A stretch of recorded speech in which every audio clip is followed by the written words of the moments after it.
हमारा प्रॉब्लम आज का ये है, नौजवान सबका, हमारा पूरे पाकिस्तानी कौम का है, मैं कहूँगा दुनिया का भी, कि हम ये देख रहे हैं कि जिसमें पैसे ज़्यादा मिलेंगे हमने वहाँ जाना हमने उस पर जाना है। जी, अब ये है मटेरियलिस्टिक वे वाला अप्रोच। मैं जब पढ़ाता हूँ बच्चों को, मैं ये कहता हूँ कि don't go for grades, go for knowledge, grade will follow you. अच्छा, मैंने हर चीज़ अबू के कहने पे थी, मैंने हर चीज़ प्लानिंग करके, इवन शुरू में जब ड्राफ्टिंग भी करता था तो अबू को फ़ोन करके, अबू भी ये ड्राफ्ट बनाया सही है गलत है। अबू के साथ मेरी दोस्ताना प्रोफेसर थे मेरे बड़े, उन्होंने मुझे कहा कि आप IOBM ज्वाइन करें। उस वक्त मैंने इतना नहीं सुना था IOBM के बारे में, मैंने IOBM ज्वाइन किया और it was my best time. मुझे 7 साल अलहमदिल्ला हो गया, 8वां साल मेरा शुरू हो गया। तो मैं एज अ प्रोफेसर ज्वाइन किया, फिर after 1 year as a HOD, after 9 month as a dean, and after 1.5 year as a acting director, and after 3 year as a director.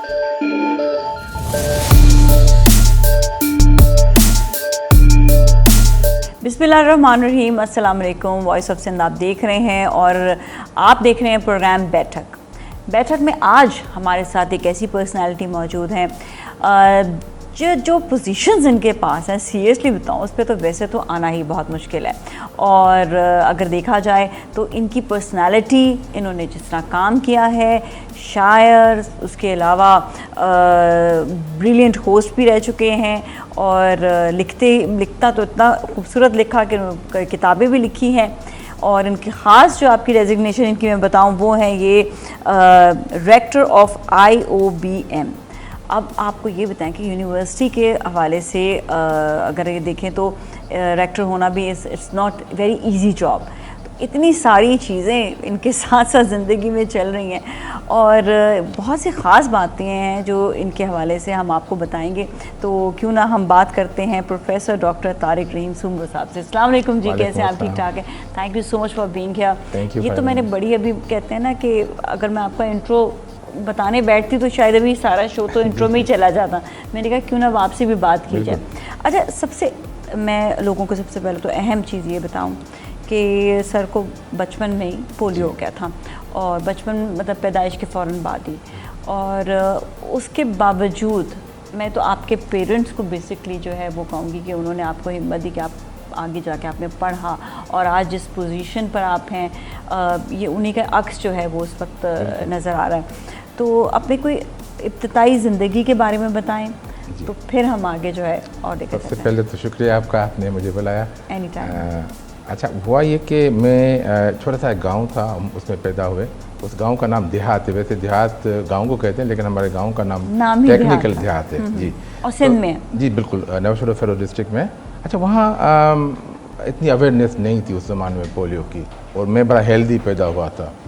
तो इवन मेरे चचा मेडिकल डॉक्टर थे, तो लेकिन क्योंकि मैं नॉर्मल से भी ज़्यादा मतलब एक हेल्दी किस्म का बच्चा था तो तवज्जो नहीं हुई, और फिर मुझे 10 महीने में एक पोलियो की बीमारी हुई, जिसमें आगाही भी उस वक्त ड्रॉप्स देने की नहीं थी जी, बिल्कुल इतनी नहीं थी। तो मुझे जो फुल पोलियो था मेरा मतलब यानी यहाँ से नीचे फुल पोलियो, जाहिर बात जैसे पोलियो हुआ तो फिर मुझे अबू ने शिफ्ट किया कराची, और उसके बाद जाहिर बात दवाएं दोनों चलती रहीं, फिजियोथेरापी वगैरह सारी चीज़ें होती रहीं। तो फिर उसमें ये हुआ कि फिर मेरा जो है पोलियो एक लेफ़्ट लेग के ऊपर रहा। अभी भी वो मैं ब्रेस पहनता हूँ यहाँ पर। अच्छा, अब वो तो ब्रेस मैंने पहनना शुरू कर दी, चलना फिरना शुरू हो गया।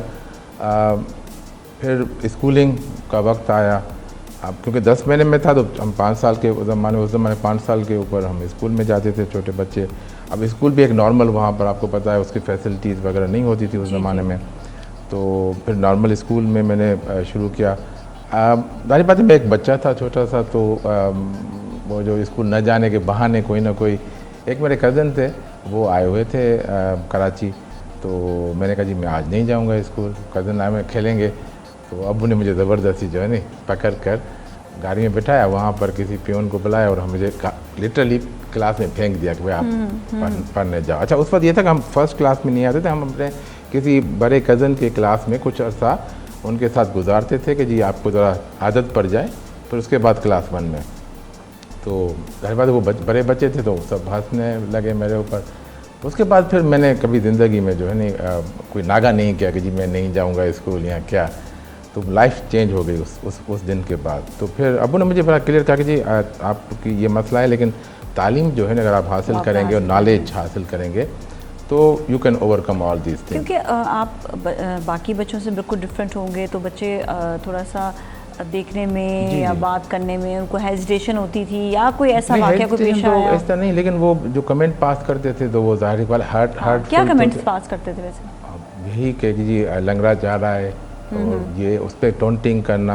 तो उसमें स्कूल टीचर्स या कुछ कुछ कहते थे? नहीं, इतना नहीं था वहाँ पर अवेयरनेस, क्योंकि वो बच्चे उसी वक्त करते हैं जब आप टीचर के साथ नहीं होते, आप जब अकेले होते हैं। हाँ, बुलिंग हो रही है उस वक्त, जब आप इस टीचर के सामने तो सब अच्छे हो जाते हैं। क्या फील उस वक्त क्या मेरी तबीयत ये हुई थी कि मैं आपको बताता हूँ कि फिर मुझे अम्मी ने मुझे फिर उसको ओवरकम किया।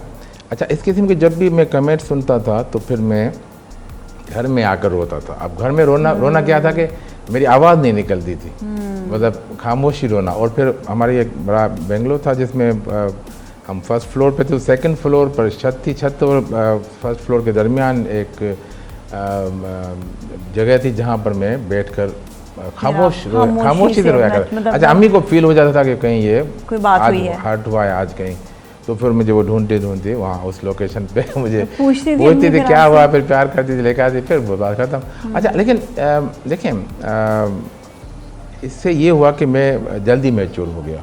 यानी अब भी मतलब मुझे याद है कि जब मैं पढ़ता था और अब्बू के साथ कहीं जाता था, अब्बू के दोस्तों के साथ, तो वो मुझे अब्बू के भाई समझते थे मेरे। अच्छा। जी, वो कहते आपके छोटे भाई हैं, इतने इंटेलिजेंट हो गए थे। जी, मतलब वो एक तो चेहरे में भी मैंने मैच्योरिटी और प्लस मेरे ख्याल में एज की भी मैच्योरिटी नहीं थी, लेकिन वो ऐसे फीलिंग आती थी बातों में। अच्छा, बताइए कि फिर आपने ये सोचा होगा अब मैं कुछ करके दिखाता जी। तुम लोग ऐसे कहते हो? फिर मैंने देखे, मैं अगर एक जगह पर पैदल पहुंच रहा हूं, मुझे उसमें 7 मिनट लग रहे हैं, तो नॉर्मल बच्चा 2 मिनट में पहुंच जाता है। तो फिर मेरी ज़िंदगी तब्दील मैंने खुद ही करी। मैंने कहा मुझे उस जगह पहले पहुंचना है। अच्छा, अब ये होता है कि मैं कुछ अर्सा यूएई में रहा, मैंने 14 ईयर वहाँ सर्व किया।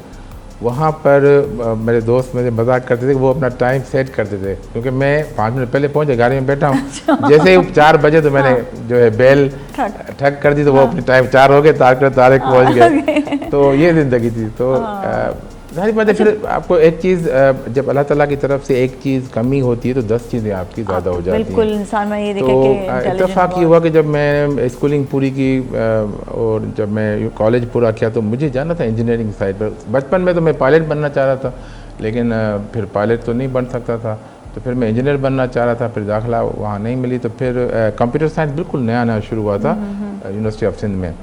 तो ये भी आपकी किस्मत अच्छी हुई कि आज देखिए कंप्यूटर जी कंप्यूटर में आ गए। लेकिन वो उस पर से पहले मुझे शौक हुआ कि मैंने अबू ने मुझे कहा कि आपने सारे हुनर भी सीखने। तो वाइल आई वाज इंटरमीडिएट, तो मुझे उन्होंने टाइपिंग सिखाई। टाइपिंग सीखने जाता था तो वहाँ पर एक पम्फलेट मिला कि जी कंप्यूटर का कोर्स है। तो मैंने कहा क्या चीज़ है कंप्यूटर, चलिए सीख लेते हैं। अब मुझे फुल सपोर्ट करते थे, भाई पढ़ाई में जहाँ जाना है जो करना जी। अच्छा, कंप्यूटर का कोर्स था, वो उस जमाने में एक कीबोर्ड मिलता था आपको, वो आपको अटैच करना पड़ता था आपकी टीवी से। अभी मेरी क्लासेस शुरू नहीं होती, मुझे मैनुअल मिला, मैंने कीबोर्ड पढ़ा, मैंने ग्राफिक्स शुरू कर ली। यानी मैंने अल्लाह मोहम्मद असलम के जो डिज़ाइन थे वो मैंने ग्राफिक पे बनाकर बुक पढ़ते हुए मैनुअल मैंने खुद ही प्रोग्रामिंग, यानी मैंने भी कोई एक फॉर्मल क्लास नहीं ली थी। तो वो मैंने बना ली, तो अबू भी खुश हुए। फिर मैंने जैसे गया तो उसमें यह था कि मैथमेटिक्स मेरी अच्छी थी और लॉजिक मेरी अच्छी थी। तो अच्छा, अंग्रेज़ी में मुझे प्रॉब्लम था, तो अबू ने मुझे फिर कहा कि यूनिवर्सिटी लेवल पर आप पाकिस्तान अमेरिकन सेंटर जो था कल्चर सेंटर, वहाँ से मैंने फिर 6 लेवल पढ़ी मैंने, वो भी मैंने एतमाद लिया और वो भी मेरा बेहतर हो गया। तो फिर कंप्यूटर में जब मैं गया तो मुझे तो वो पहले इतने कोर्स किए हुए थे, तो मैं क्लास में सबसे आगे था ऑटोमेटिकली। तो फिर पोजीशंस भी लेना शुरू हो गए आराम से। तो इस तरह मतलब मैंने फिर आगे। अच्छा, दुबई जाना कैसे हुआ था और वहाँ पर आपने क्या काम किया ताकि हमारे नाज़रीन जो देख रहे हैं उनको मोटिवेशन हासिल हो कि आप हर जगह पे जाकर भी काम कर सकते हैं, कोई ऐसा? अच्छा, हुआ ये कि जब मैंने अपना करियर स्टार्ट किया तो as a computer programmer start किया नेशनल असेंबली से। उससे पहले एक जगह था मैं एज एडमिनिस्ट्रेटिव ऑफिसर, उसके बाद फिर मैं ग्रेड 17 की पोजीशन थी नेशनल असेंबली इस्लामाबाद में। अच्छा, वहाँ से फिर मुझे ये हुआ कि मैंने पीएचडी करनी है, तो मैंने स्कॉलरशिप के लिए अप्लाई किया और फिर अल्हम्दुलिल्लाह मुझे स्कॉलरशिप मिल गई। 3 साल मैंने चाइना में गुजारे। जहाँ से मैंने कंप्यूटर एप्लीकेशन में पीएचडी wow, की। very nice. तो I become the first Pakistani who got all 3 degrees in computer science. अभी तक मेरे पास ही एजाज़ है। उससे पहले पीएचडी सिर्फ 8 या 9 जी चाइना में पढ़ना मुश्किल था या नहीं? नहीं, वो अंग्रेज़ी में था, लेकिन मुझे चाइनीज़ अल्हम्दुलिल्लाह इतनी आती है कि अभी भी मैं जाऊँ तो गुजारा कर लूँगा। जी, तो उतनी सीखनी पड़ती वहाँ पर। आप माहौल, आप क्योंकि यूनिवर्सिटी का माहौल में तो अंग्रेज़ी थी, लेकिन आपने बाइंग करनी है, जाना है, ट्रेवल करना है, और खाने का स्पेशली मसला होता था, तो चाइनीज़ सीखनी पड़ गई मजबूरन। तो वो मजबूरन हमने सीखी चाइनीज़ अल्हम्दुलिल्लाह। तो वो फिर जब पीएचडी करके वापस आया तो फिर मेरा ये हुआ कि मैं अब अकेडमी में चला जाऊँ, क्योंकि अब मेरी वो जो एडमिनिस्ट्रेटिव पोजीशन थी, प्रोग्रामिंग की पोजीशन थी, मैंने कहा इसको मैंने खैर बात करना है। तो फिर मैं आ गया यूनिवर्सिटी की लाइफ में। फिर यहाँ पर कुछ इदारों में काम किया, कराची में भी। उसके बाद मुझे अपॉर्चुनिटी मिली कि मैं यूएई जा सकूं। तो मैंने कहा ठीक है जी, बिस्मिल्लाह। फिर मैंने यूनिवर्सिटी में वहाँ पर तकरीबन 10.5 साल काम किया। फिर वापस आया पाकिस्तान, यहाँ पर एक यूनिवर्सिटी में एज ए ग्रेड 21 ऑफिसर, मतलब डीन के तौर पर, प्रोफेसर के तौर पर काम किया।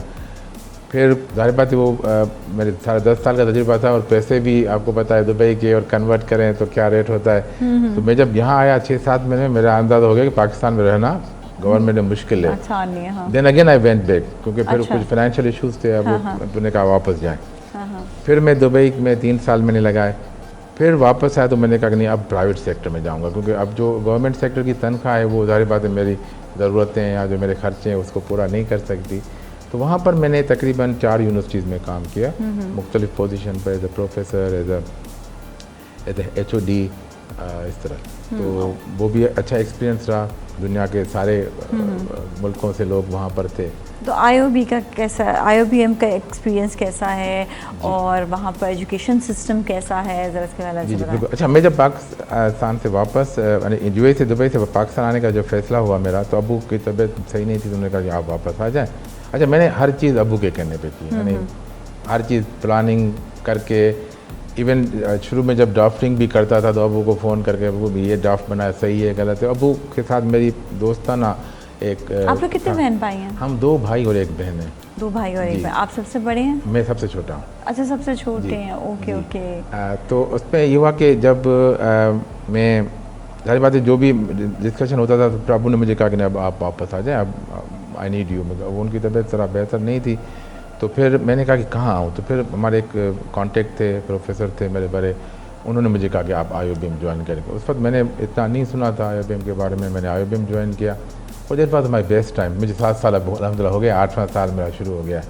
तो मैं एज ए प्रोफेसर ज्वाइन किया, फिर after 1 year as a HOD, after 9 month as a dean, and after 1.5 year as a acting director, and after 3 year as a director.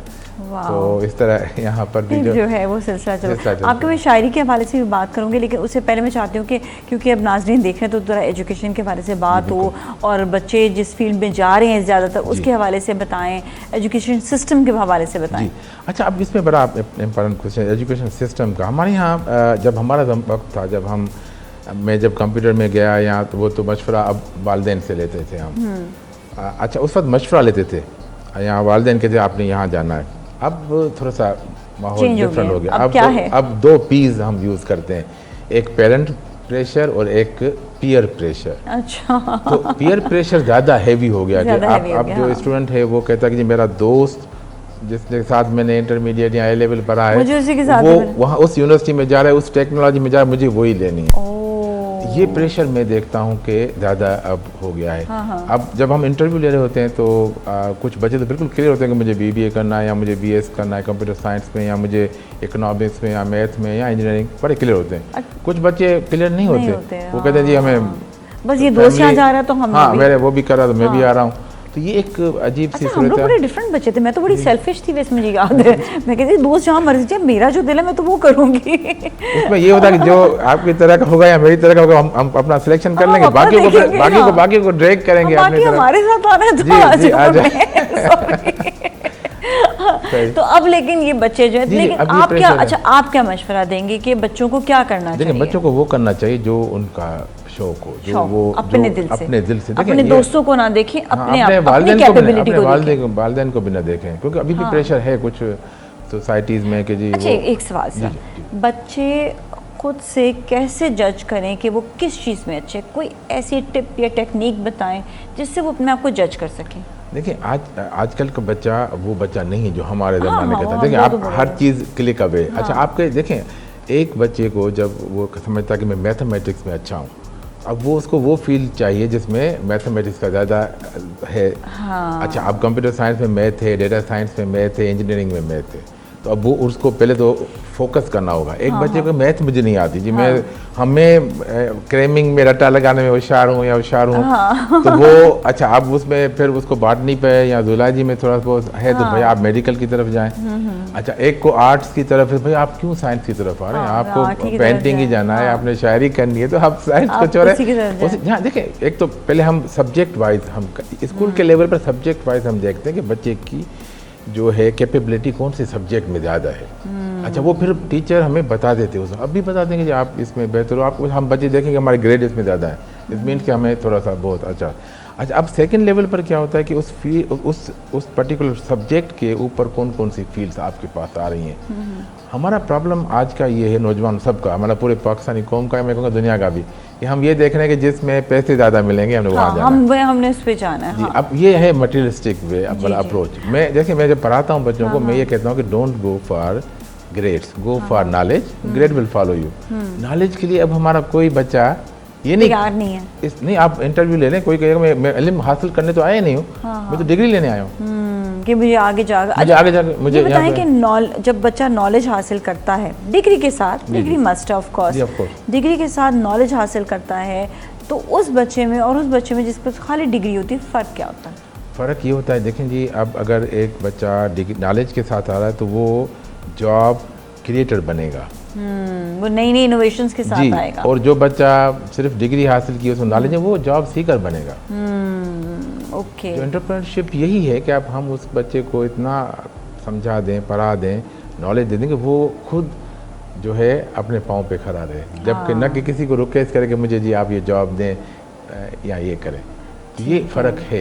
अच्छा ये बताएं कि स्किल डेवलपमेंट, जैसा आपका भी, हमने भी एक मिसाल है, आप भी सामने स्किल डेवलपमेंट थी, तो आप आगे जो है आपको फील्ड चूज़ करने में भी आसानी हुई, तो कितनी इम्पोर्टेंट है ये?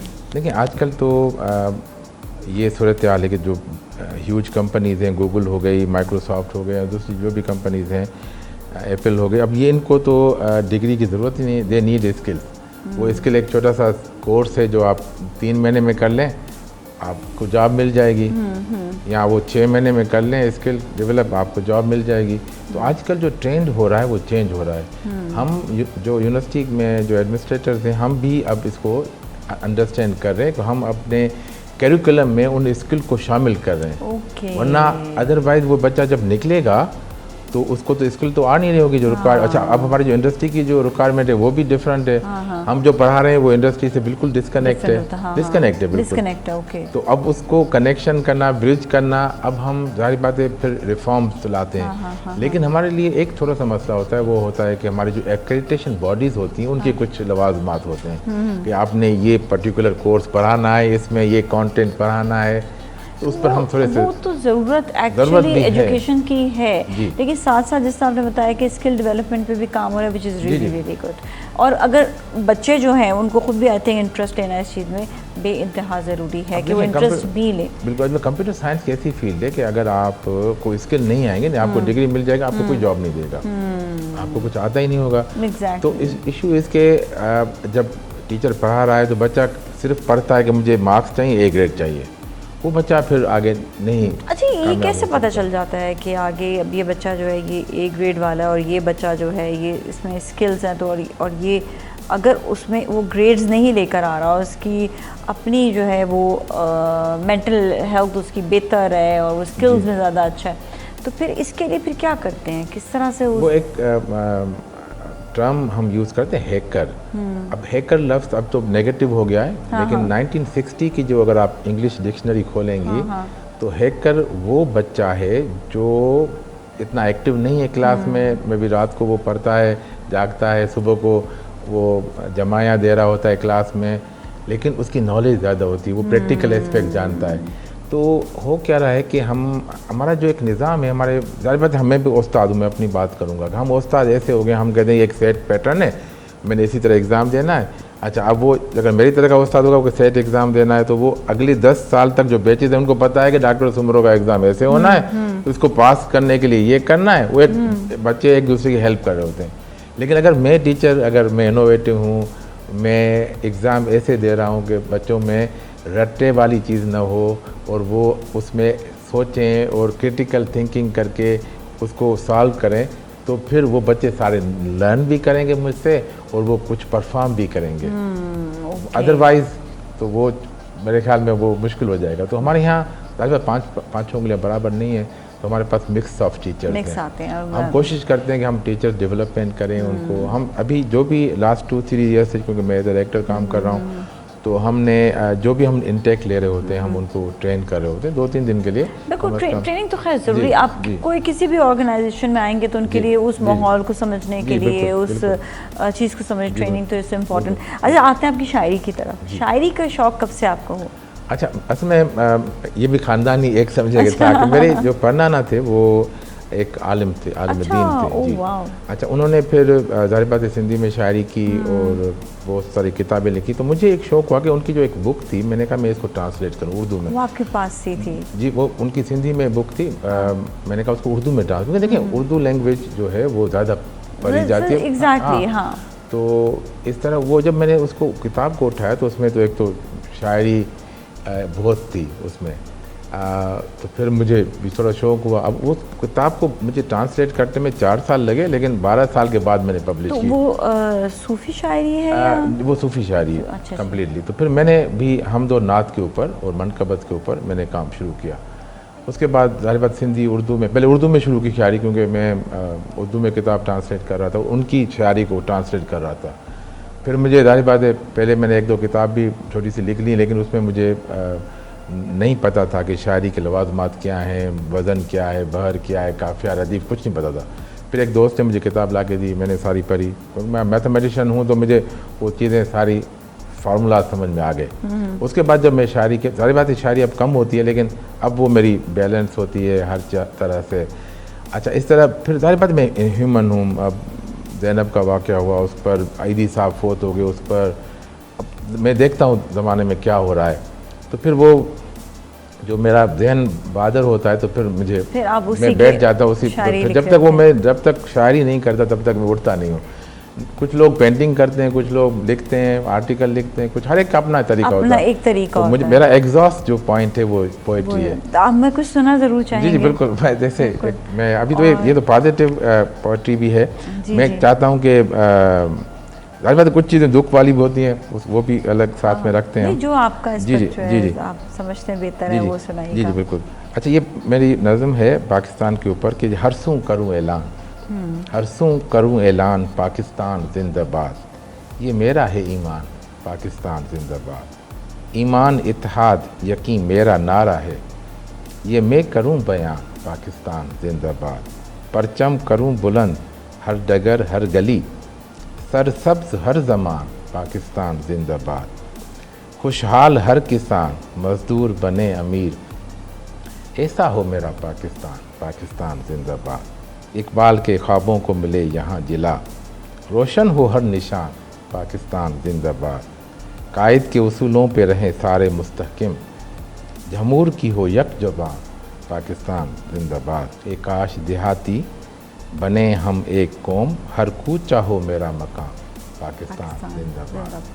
तो इस तरह की शायरी जो है थोड़ी बहुत शायरी है, बहुत। इसका तो गाना बनना चाहिए। जी, मैं वो कह रहा था कि इस पर मुझे कोई ऐसा मिल जाए जो मतलब गाना इस पे हाँ गा सके, तो मेरे पास वो यानी इसकी धुन वगैरह है। मैं छुट्टे का मैंने, हम तो आर्टिस्ट लोग हैं। जी, लेकिन वो ऐसा मौका मिला नहीं। अच्छा, आपको न्यूमरोलॉजी पे कितना यकीन है? अच्छा, ये भी अच्छा पहले तो एक वजह मैं आपको फिर बताऊंगी। जी मैं असल में वो मैं पढ़ता हूँ, मेरी नॉलेज मतलब यकीन है या नहीं? यकीन इतना है कि ये मैकेनिज्म है। मैं आपको एक चीज़ बताती हूँ। मेरे एक शो है, उसमें ना एक न्यूमरोलॉजी के एक्सपर्ट आए। उन्होंने बड़ा बाकायदगी से एक चीज़ बोली। उन्होंने कहा कि पाकिस्तान आप खाली लिखें तो न्यूमरोलॉजी में ये फिर जो जगह, जिस जगह हम ठहरे हैं ना, हम उसी जगह ठहरे रहेंगे, लेकिन जो इसका असली नाम है इस्लामी जमहूरिया पाकिस्तान या इस्लामिक रिपब्लिक ऑफ पाकिस्तान, देखेंगे। तो फिर हम बहुत ज़्यादा तरक्की आगे जा करेंगे। सकते तो हैं। मुझे आपसे एक रिक्वेस्ट है, क्योंकि आप शायरी करते जी, हैं, जी। तो अब आप कोई इस्लामी जमहूरिया ठीक है। पाकिस्तान पे या इस्लामिक रिपब्लिक ठीक ऑफ है। पाकिस्तान कुछ लिखें, नहीं, लिखेंगे, इंशाल्लाह। कुछ इस पे ज़रूर आप, इंशाल्लाह, क्योंकि इंशाल्लाह। हम कलम हम एक ऐसी बता रहे चीज़ हैं, है जी, बिल्कुल। कि जिससे आप पता नहीं you can do so much. ऐसे ही, तो ये ऐसे आज ही। आपसे एक नहीं, नहीं, रिक्वेस्ट है बिल्कुल, मेरी। बिल्कुल। मुझे जो मिले मैं सब कुछ में इज्जत के में हमें अपने पाकिस्तान को बहुत ऊपर जाते हुए नंबर देखना सिस्टम है। बड़ा इम्पोर्टेंट है। देखिए एक नॉलेज है पूरी, देखिए नॉलेज बहुत सारी दुनिया में है। जी जी। अभी मैं क्योंकि जो जोएटिक साइंस है उसके ऊपर तो मैं पढ़ता था, फिर एक मुलांग का पता चला कि जी भाई आपकी जो डेट ऑफ बर्थ है उसके हिसाब से, तो वो भी नंबर मैंने देखा वाकई नॉलेज है, इससे है, हाँ। इससे काफ़ी नॉलेज है उसमें। लोग एक्चुअली जो वो experts कनेक्शन हैं- उन्होंने किया कि जिस जी, जी। डेट पे पाकिस्तान पैदा हुआ, मतलब तख्लीक में आया, उसके बाद फिर उस डेट के हिसाब वो से तो अगर देखा फिर जाए- पूरी न्यूमरोलॉजी निकाली, I इसके बाद totally फिर उनका ये नंबर जो है ये पाकिस्तान से अटैच है। देखिए अब पाकिस्तान का जो कंट्री कोड 92 में लाए वो भी देखें आप, हाँ। 27 रमज़ान का देख लें, तो पूरा एक सिलसिला पूरी है, जी, अल्लाह जी। ताला की तरफ से ही है। बिल्कुल जी। है अच्छा ना। आप ये बताएं कि आपने किताबें भी लिखी हैं, जी। कौन कौन सी किताबें लिखी हैं आपने? एक तो मेरी आईटी की मैं फील्ड में हूँ, जी, कंप्यूटर जी। साइंस की फील्ड में आईटी पर मैंने एक बुकलेट लिखी जो इंटरमीडिएट लेवल के लिए थी। उसके बाद अभी मैंने एक को ऑथर की है बुक ऑन हायर एजुकेशन के ऊपर, एक और हायर एजुकेशन के ऊपर मेरी बुक अभी वो शुरुआत की है उसमें। अच्छा 2 किताबें मैंने ट्रांसलेशन की है, जो कि एक किताब थी मेरे जो पढ़नाना ने लिखी जिसमें मैंने जिक्र किया, माँ से मैंने शायरी भी सीखी, उसको मैंने उर्दू में ट्रांसलेट किया। एक किताब फ़ारसी में लिखी हुई थी सुलूक के ऊपर। अच्छा। सुलूक is means how to reach Allah, how to ठीक है, कनेक्ट विद हाँ। अल्लाह। तो उस रूहानियत पर से वो related। फ़ारसी में ओरिजिनल किताब थी, हमारे बुज़ुर्ग मेरे पढ़नाना ने उसको सिंधी में ट्रांसलेट किया, फिर एक और बुज़ुर्ग थे उन्होंने सिंधी और उर्दू में किया।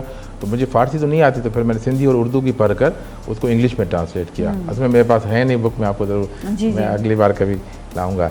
तो ये 2 बुक हो गई, और एक बुक दूसरी है जो कि सिंधी में लिखी गई थी, उर्दू में मेरे मामू ने ट्रांसलेट की, मैंने अंग्रेज़ी में शुरू की हुई है, तो वो अभी इनकम्प्लीट, लेकिन 50% हो गए। एक और मैं आथर कर रहा हूँ मून साइटिंग के ऊपर, कि जी ये जो पूरा निज़ाम है, झगड़ा होता है कि चांद है या आज ईद है क्या है, उसके सारे जवाब मैं लिख रहा हूँ। नासा को मैंने लिया है उसकी वेबसाइट से, क्योंकि नासा को फिर सारे लोग मानेंगे कि भाई साइंटिफिकली ये उनके सही है। उसके बाद कुरान और हदीस, अब मैं कंक्लूजन वाले चैप्टर पे रह गया हूँ, तो मैंने हदीस और कुरान को दोनों को कवर कर लिया है। अब वो इंग्लिश में मैं लिख रहा हूँ, क्योंकि मैं ज़्यादा कंफर्टेबल इंग्लिश में होता हूँ लिखने में। ठीक है, ठीक है। तो ये है कि ये किताब किताबों कुछ का भी अरसे में- आपका माशाल्लाह सिलसिला जी। था। क्योंकि जो आईटी की किताबें या बाकी किताबें ऑनलाइन भी मिल जाती हैं नहीं? जो HEC हायर एजुकेशन पे वो तो ऑनलाइन अवेलेबल है। जो मेरी उस ज़माने में आईटी की थी तो वो हार्ड कॉपी मेरे पास मौजूद है, उस पर तो ऑनलाइन नहीं थी। मैं उस कभी वक्त कहीं नहीं भी, था, हाँ हाँ। मैं, ये बहुत पुरानी बात है, मैंने 1999 में जब PhD की थी उस वक्त मैंने किताब उस वक्त लिखी थी। लिखा था। लिखने का शौक कब से हुआ? लिखने का शौक कैसे पैदा हुआ? देखिए मैं तो क्योंकि एक सेंसिटिव बच्चा था ना शुरू हाँ, से, हाँ, हाँ। तो मेरे 8 साल का तो मैंने पहली शायरी की, वही सेंसिटिविटी में। वो उस वक्त से शायरी, लेकिन वो शायरी मतलब यानी अल्फाज का चुनाव था, देयर वाज नॉट प्रॉपर शायरी। लेकिन वही ना, वो हाँ, स्टार्ट तो लिया ना लिया, उस वक्त, हाँ। स्टार्ट ले लिया। उसके बाद फिर जाहिर बात है आहिस्ता as a human, as a person, तो जब निकलते थे बाहर कराची का, आपको मैं 88 की बात कर रहा हूँ, 88 में जो कराची का माहौल जी, था, जी, उस वक्त तो उस पर काफ़ी फिर ज़्यादा, हाँ। मैंने शायरी की दूसरी, फिर वो वाली जो शायरी आप बेहतर। देखते जा रहे थे, जी, जिसमें आपने जी, जी, बताया कि बाज़ लोग जी। पेंट करते जी, हैं, जी, आपने इसी उसको तरह। लिखने में। अच्छा, नई जनरेशन को, जो हमारे स्टूडेंट्स हैं, नई जनरेशन है, वो डॉक्टर तारिक तक कैसे पहुंचेंगे, कैसे बनेंगे? आप उनको क्या मशवरा देंगे? देखिए प्रॉब्लम हमारी कंसिस्टेंसी का प्रॉब्लम है। हमारे आजकल के बच्चे जो हैं उनके जो लाइफ स्पेन है वो है 2 to 3 मिनट्स। कोई वीडियो भी 2 to 3 मिनट्स ऊपर होगी वो नहीं देखेंगे, कोई 2 to 3 मिनट ज़्यादा कोई स्पेम पे कोई रीडिंग होगी वो नहीं करेंगे। Consistency is the only solution. Focusing, consistency, आपने जो काम करना है, हाँ, आपने कुछ भी करना है वो कंसिस्टेंटली मुसलसल करते जाएं। नाकाम रुके नहीं। नाकाम हो गए कोई मसला नहीं, नेक्स्ट अटेम्प्ट। नाकाम हो गए कोई मसला नहीं, 99 टाइम नाकाम हो गए, आखिर तो कामयाब होंगे। दिल बर्दाश्त दिल नहीं बर्दाश्त नहीं होना। देखिए फिर आपने हार्ड वर्क भी करना है उसके, देखिए हार्ड वर्क ये नहीं खाली के मेरे नंबर, हाँ बस ये कि मैं ठीक है मैं चल रहा हूँ, मुझे पता ही नहीं कहाँ जा रहा। अच्छा फिर डायरेक्शन भी सही होनी चाहिए, डायरेक्शन में मेहनत करें, मतलब मेहनत करें और मेहनत के बाद ये ना सोचें कि भाई अब ये हो नहीं रहा तो बस गिव अप नहीं करें। मैंने बहुत सारी चीज़ें की। मैंने कहा मैं 54 साल का हो गया तो मेरे काफ़ी चीज़ें मैंने कर ली हैं, जो ख्वाहिशें थी सारी हो गई पूरी। अब क्या करना है, अब क्या करना है कि मैं अब घर में मुझे return back to the country. तो मेरा यही होता है, जहाँ भी जाता हूँ मैं बच्चों को मोटिवेट करता हूँ कि आप जो हैं अच्छे काम करें गाइडलाइंस से। लेकिन हमारे बच्चों में वही मसला प्रॉब्लम आ गया, वो शॉर्टकट के, जो हमारा पूरी कौम शॉर्टकट के ऊपर है कि जी आज मैंने बस ये डिग्री लेनी है, मुझे ये नौकरी चाहिए, मुझे बड़ी गाड़ी चाहिए। हर चीज़ के लिए जीना जो है वो स्टेप बाय प्रीरिक्विजिट करने पड़ते हैं। आप एकदम हर चीज़ नहीं अचीव कर सकते, हर चीज़ के लिए आपको मेहनत। मैंने 3 साल मेहनत की चाइना में, यकीन करें मुझे 8-8 मील चलना पड़ता था क्योंकि वो साइकिल में नहीं चला सकता था, और वहाँ साइकिल हुआ करती थी 96-99 में। अब तो गाड़ियाँ आ गई हैं, मुझे पैदल जाना पड़ता था। अब मेरी पूरी क्लास जो थी वो साइकिल पे आ जाते थे 15 मिनट में, मैं आधे घंटे में पहुँचता था पैदल, और वो भी पैदल आहिस्ता, क्योंकि मैं तो मुझे पहुँचना होता टाइम पर, वो मुझसे बाद में जाते थे। तो आपने कंसिस्टेंसी के साथ मेहनत करनी है। ये तो मेहनत है ना, आपकी अपनी फिजिकल मेहनत भी थी, मेंटल मेहनत भी है। और अच्छा एक चीज़ और कि जिस तरह बच्चे जो आजकल हैं वो आपने कहा पढ़ते हैं, फिर फ़ौरन जॉब के लिए, फ़ौरन जॉब भी नहीं मिलती है। आपको लगता है इसमें बच्चे की अपनी कोई कैपेबिलिटी का प्रॉब्लम है या उसकी लक है? और अगर वो उस काम में या उस एजुकेशन जो उसने हासिल की उसमें सही नहीं है तो बच्चे जो है गिव अप कर जाते हैं और घर में बैठ जाते हैं, तो क्या वो अपनी जॉब चेंज भी करें? आप क्या कहते हैं इस मामले में? देखिए 2 चीज़ें, या उसी में ही अपने आप को और बेहतर करें? जी, अब एक बैच निकली 100 बच्चों की एक ही यूनिवर्सिटी से, आप देखेंगे 5-10 को तो आराम से जॉब मिल जाती है। 5-10 अपना सेटअप बना लेते हैं, अपने वालिदैन के साथ सेटअप में चले जाते हैं। अब जो बाकी रह जाते हैं उनको ये स्ट्रगल करनी पड़ती है। जी, तो मैं ये कह रहा था कि इसमें देखें यानी हमारे पास अगर 100 के बैच एक निकलता है स्टूडेंट्स का, तो उसमें तो 10-15 तो आपके हायर हो जाते हैं जल्दी, ठीक है। जो वो तेज़ होते हैं उनको नॉलेज भी होती है अपनी फील्ड की, फिर 10-15 अपने स्टार्टअप की तरफ चले जाते हैं या अपनी फैमिली के बिजनेस में चले जाते हैं। बाकी जो है वो उनको डिफ़िकल्टीज होती हैं। अब वो डिफ़िकल्टी कैसे उनको ओवरकम कर सकते हैं? एक तो वो अपने ही फील्ड में नॉलेज बढ़ाएं। जाहिर बात उनको नॉलेज नहीं था तभी उनको वो डिनायल हुआ। फिर दूसरा ये कि वो ज़रूरी नहीं कि वो जॉब की तरफ जाएं, वो मिलकर कोई इनोवेटिव आइडियाज़ की तरफ जाएं। देखिए हमें ये तो नहीं कि सिर्फ हमने जॉब ही करनी है, जॉब सीकर तो नहीं, वो कुछ और भी उनको और भी करना है। उसमें हो सकता है कि वो कुछ और एडिशनल नॉलेज लें, कोई और कोर्स करें। क्योंकि देखें आजकल फील्ड ऐसे नहीं आ रही कि आप प्योर मेडिकल है तो मेडिकल वाला ने डॉक्टर बनना है। भाई मेडिकल डॉक्टर ने तो कंप्यूटर पर बैठकर बहुत सारी चीज़ें करनी है, तो उसको नॉलेज कंप्यूटर की नहीं होगी तो क्या करेगा? अच्छा सर, इसी में एक क्वेश्चन है मेरा। जिस तरह एक ऐसा शख्स है जिसने हासिल किया है, जिसने पढ़ा है, समझ ले BCom पढ़ा या MBA कर लिया, अब उसके बाद उसको जॉब नहीं मिली। Now that person wants to switch the job और वो कोई फार्मेसी खोल लेते हैं। तो मेरा हमेशा मशवरा जो मैं देख रही हूँ तो मैं लोगों को कहती हूँ अगर आपने फार्मेसी खोली है, ये एक मिसाल है, तो आप फार्मेसी में पहले नॉलेज लें। आप उसकी कोई ना कोई सर्टिफिकेशन ले लें, कोई आप उसके लिए कोई, सिर्फ दुकान खोलना एक बात नहीं है। चाहे आपने रेस्टोरेंट अगर खोल रहे हैं तो उस रेस्टोरेंट के हवाले से आप कोई अपनी नॉलेज ज़रूर लें। तो यहाँ पर मुझे ऐसा लगता है कि पर्सनली लोग कहते हैं कि हम इस चीज़ में कूद पड़े तो वो तो अंधे कुएं में कूद जाते हैं और उसके बाद दे आर नोवेयर। तो इसके लिए आप क्या मशवरा देंगे? देखिए मैं जब टीचिंग लाइन में आया तो मुझे तो नहीं पता कैसे टीचर काम करते हैं, कैसे पढ़ाते हैं, अच्छा टीचर क्या होता है। तो फिर मैंने अपने सीनियर से सीखा कि जी मुझे समझाएं सिखाएं कि मैं क्या करूं। क्योंकि मुझे जब पहला कमेंट्स मिला, मुझे वहाँ पे जो वाइस प्रेसिडेंट थे तो मैंने एक डेमो दिया, उसमें उन्होंने कहा कि जी स्टूडेंट ने सवाल पूछा, मैंने जवाब दे दिया। तो जब वापस उनके पास गया मैं, प्रेसिडेंट और वाइस प्रेसिडेंट थे, उन्होंने वाइस प्रेसिडेंट मुझे कहा कि आपने गलती की। मैंने कहा क्या? उसने कहा कि आपने उस बच्चे का सवाल समझे बगैर आधे में आपने जवाब दे दिया। तो मैंने कहा मैं समझ गया था, नहीं, let other people say something, listen first and then reply. तो मुझे पहला लेसन ये मिला कि टीचर को पहले अच्छी तरह सुनना, अगर समझ भी ले तो भी पूरा जुमला सुने। हाँ, तो ये सीखा मैंने, ये तो बहुत बड़ा जी, मतलब ये सीखा ना, मैं लीडर क्या करना चाहिए, रीडिंग क्या होती है, सब हमने सीखा। तो मैंने कहा अब मैं एक अच्छा टीचर कहला जा सकता हूँ, क्योंकि मैंने इम्पेक्ट किया है। तो मैं जब भी जहाँ जाता हूँ तो मैं कुछ जारी बात है चाइनीज़ भी थोड़ी बहुत उनको सिखाता हूँ। तो जब मैं जाता हूँ तो मुझे वो एक कमेंट कहते हैं, मैं एक जुमला कहता हूँ मन लाए चाइनीज़ में, मतलब टेक इट ईजी। तो अब मुझे याद नहीं होता मेरे स्टूडेंट कौन है। जब मुझे मिलते हैं तो वो कहते हैं सर हम आपके स्टूडेंट हैं। मैंने कहा अच्छा कहाँ? फलां जगह पर। वो कहते हैं मन लाए। मैंने कहा हाँ आप तुम मेरे पक्के शागिर्द हो। तो हमारा जो आपने कहा अभी लोग देख रहे हैं सब आगे कहेंगे मन लाए। अच्छा हुआ यह कि हमारे जो वो मैंने आपको कहा हमारी कौम जो शॉर्टकट के ऊपर है। हाँ। अब हमने एक बिजनेस शुरू किया, हमें उसका पता ही नहीं है कि भाई इसके लवाजमात क्या है, उसकी प्रीरिक्विजिट क्या है। हमने बस क्योंकि दूसरे कर रहे हैं कमा रहे हैं, हम भी कमा लेंगे इसमें। हाँ। अब एक मिसाल जो मेरे कज़न थे, उनके दोस्त ने कहा कि जी वो मेरे कज़न को कहा कि हम ये जो है RO वाटर का जो प्लांट लगाते हैं। तो कज़न ने मुझे बताया नहीं, मशवरा भी नहीं कहा उसने, चला शुरू हो गए। 4 महीने के बाद लास्ट में आ गए। तो जब वो लास्ट में आ गए तो मुझे कहा यार मेरे पैसे सारे फंस गए। मैंने कहा भाई मुझसे पूछ तो लेते यार, उसका पहले थोड़ी रिसर्च तो कर लेते कि ये क्या करना है, कैसे होना है, किस तरह हम इसकी मार्केटिंग करेंगे। तो बस अंधे कुएं में वाली बात आपकी कि हमारे यहाँ ये कि हम बस ये काम करेंगे। अच्छा वो कमा रहा है भाई, कमा तो वो भी बर्गर वाला भी रहा है जो एक छोटा सा ठेला 6 बजे लेकर, बर्गर वाले की रिसर्च कितनी है ये नहीं पता ना। नहीं वो पता नहीं, लेकिन वो 6 बजे से लेकर 11-12 तक बैठा वो कमा रहा है। तो आप अगर बड़ी दुकान भी खोलेंगे तो आप कमाएंगे, लेकिन कमाना नहीं है हमें एक तो सर्विस अच्छी देनी। देखिए हम ये समझते हैं कि हमें पैसे कमाने, मतलब कि इंटेंशन हमारी जो है वो गड़बड़ है।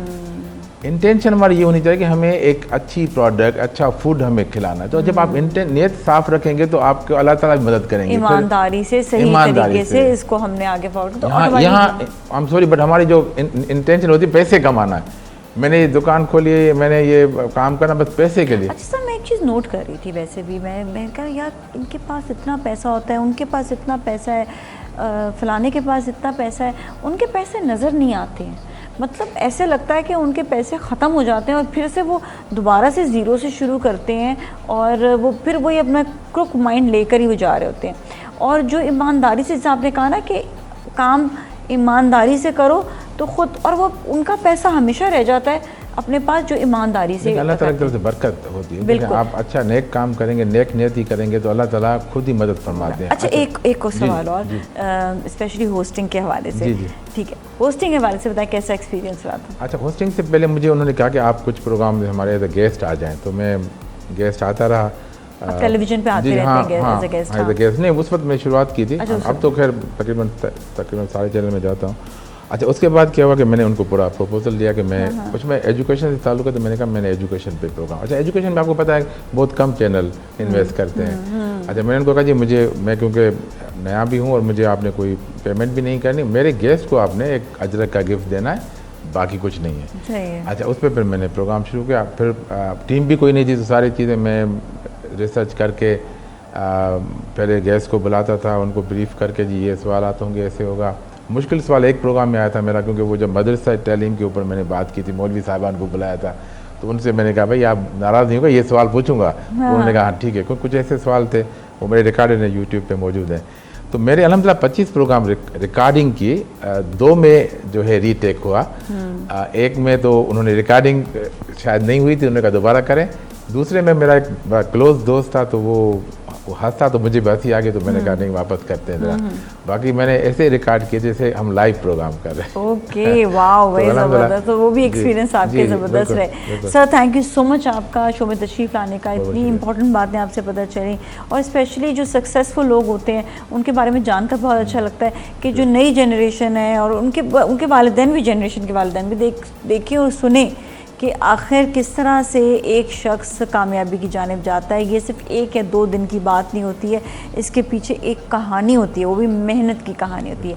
Thank you so much once again. इसके साथ ही नाज़रीन आज के लिए इतना ही। अपना बहुत ख्याल रखिएगा, टेक गुड केयर, अल्लाह हाफ़िज़।